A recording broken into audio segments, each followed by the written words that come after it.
Hello दोस्त, कैसे हैं आप। आज हम इस वीडियो में बात करने वाले हैं कि आप कम पैसे में एक अच्छा घर कैसे बना सकते हैं। दोस्तों, घर बनाना हर एक इंसान का सपना होता है, लेकिन घर बनाने से पहले हमें अपने बजट का भी ख्याल रखना पड़ता है। अगर हम कम बजट में अच्छा घर बना पाएंगे तो कितना अच्छा होगा। आज की वीडियो में मैं आपको यह बताने वाला हूं कि आप अपने घर को कम से कम बजट में कैसे बनवा सकते हैं। दोस्त, एक इंजीनियर होने के नाते मैं यह सब जानता हूं और मैं यह सब आपको बता भी सकता हूं बहुत ही अच्छे तरीके से। अगर आप चैनल पर नए हैं तो आप इस चैनल को सब्सक्राइब करें, क्योंकि इस चैनल पर मैं ऐसे ही हाउस कंस्ट्रक्शन से जुड़े इंफॉर्मेशन देता रहूँगा। तो चलिए वीडियो शुरू करते हैं। नंबर 1, घर की नींव अधिक गहरी ना खुदवाएं। दोस्तों, नींव घर की मजबूती के लिए काफ़ी ज़्यादा जिम्मेदार होता है, इसलिए कुछ लोग काफ़ी गहरी नींव खुदवा लेते हैं।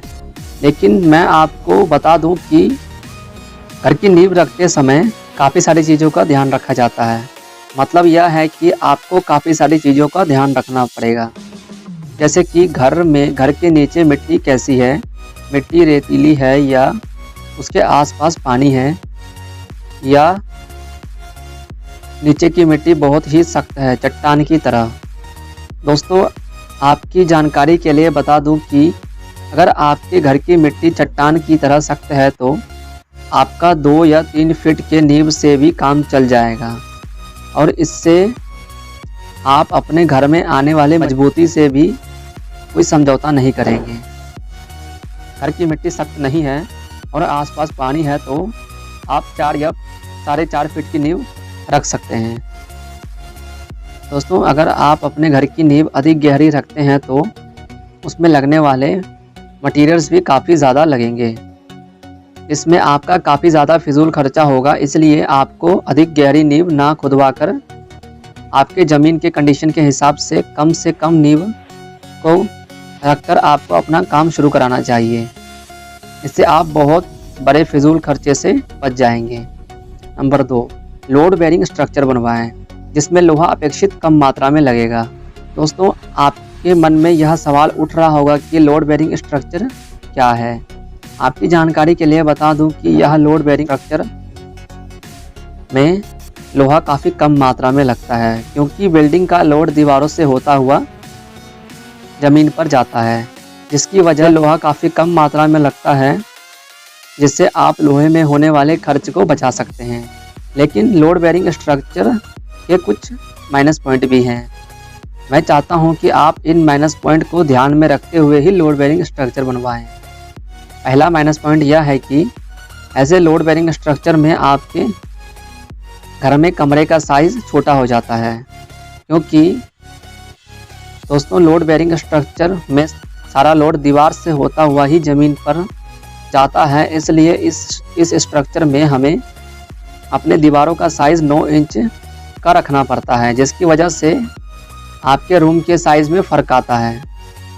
और दोस्तों, यही नहीं, ऐसे लोड बेरिंग स्ट्रक्चर को बनवाने में समय भी काफ़ी ज़्यादा लगता है।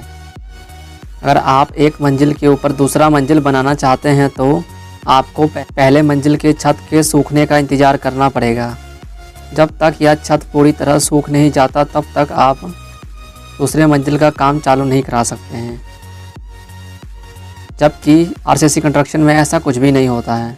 आप नीचे वाला फ्लोर का निर्माण कराते ही आप चाहें तो दूसरे फ्लोर का निर्माण का काम चालू करा सकते हैं। इससे आपको कोई प्रॉब्लम नहीं आएगी। और एक बात यह है कि लोड बेरिंग स्ट्रक्चर को आप 3 से 4 फ्लोर के ऊपर नहीं बनवा सकते, तो आप इस चीज़ का ध्यान रखकर ही लोड बेरिंग स्ट्रक्चर बनवाएं। नंबर 3, दोस्त, आप चाहें तो घर बनाने में फ्लाई ऐश ईंट का उपयोग भी कर सकते हैं।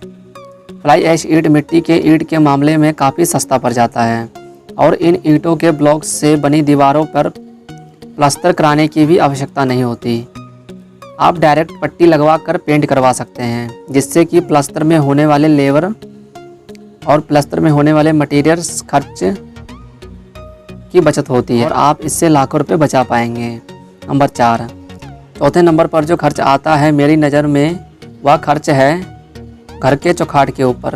क्योंकि घर के चौखाट में ज़्यादातर लोग लकड़ी का इस्तेमाल करते हैं। वह लकड़ी या तो सागवान का या शीशम का होता है। दोस्तों, जैसा कि आपको पता है, सरकार ने जंगल काटने पर रोक लगाया हुआ है। इसकी वजह से लकड़ी का मूल्य काफ़ी ज़्यादा हो गया है। इसकी वजह से लकड़ी आपके घर के लिए बहुत महंगा पड़ जाता है। दोस्तों, मेरी सलाह आपसे यही है कि आप घर बनाने में कंक्रीट का आरसीसी चौखाट का उपयोग करें। आपकी जानकारी के लिए बता दूं कि कंक्रीट के आरसीसी चौखाट लकड़ी के चौखाट के मामले काफ़ी सस्ता पड़ जाता है और इसकी मजबूती भी लकड़ी के चौखाट से काफ़ी ज़्यादा होती है। तो आप यह चौखाट लगाकर मजबूती के मामले में भी कुछ भी कॉम्प्रोमाइज़ नहीं करेंगे।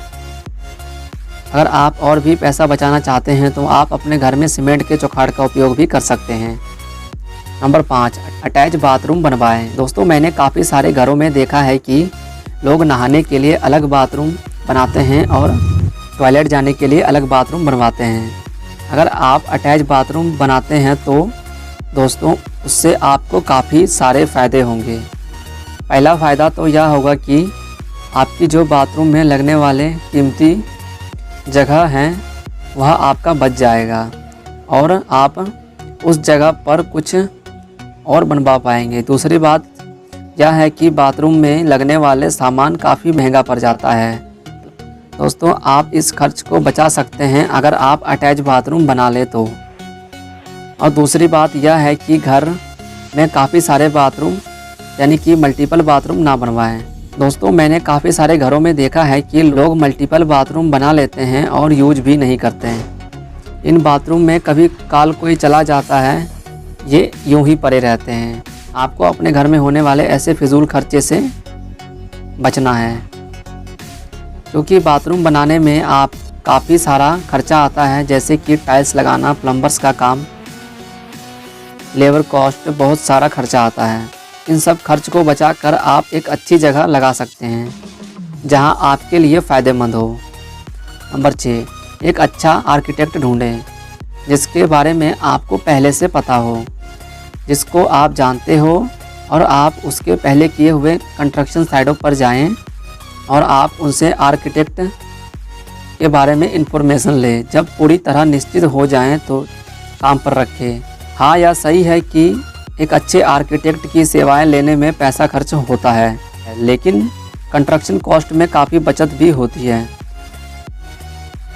अगर आप मेरी माने तो अच्छे आर्किटेक्ट उपलब्ध जगह का ज़्यादा से ज़्यादा इस्तेमाल कर सकता है। इससे कॉस्ट में भी बचत होती है, इससे भी आप काफ़ी सारा खर्चा अपना बचा सकते हैं और आप इन सब के साथ साथ दूसरे जो फालतू खर्चे हैं उनको भी कम कर सकते हैं, जैसे कि बालकनी बनवाना। दोस्तों, अगर आप बालकनी के बिना काम चला सकते हैं तो कोशिश करें कि आप बिना बालकनी के ही काम चलाएं। इसके साथ साथ बाकी सारे जो एक्स्ट्रा खर्चा है उसको भी आप अवॉइड करें। तो दोस्तों, मैं उम्मीद करता हूं कि आपको पता चल गया होगा कि आपको आपके घर बनवाने में किन किन बातों का ध्यान रखना चाहिए।